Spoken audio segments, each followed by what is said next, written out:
કાલયવને તેની વિશાળ સેના સાથે મથુરાને ઘેરી લીધું ને તે જ સમયે મગધ નરેશ જરાસંઘ 18મી વાર તેની વિશાળ સેના સાથે મથુરા પર ચડાઈ કરવાની તૈયારી કરી રહ્યો હતો।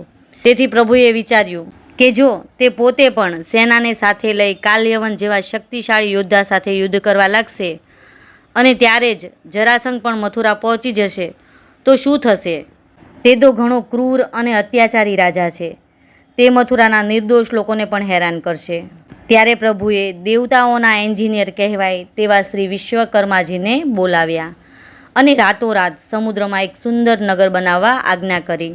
વિશ્વકર્માજીએ તે જ ક્ષણે સમુદ્રના દ્વીપ પર એક સુંદર અને ભવ્ય નગર બનાવી આપ્યું। તે નગર ઉત્તમ ભવન, બગીચા અને સડકોથી સુસજ્જ હતું।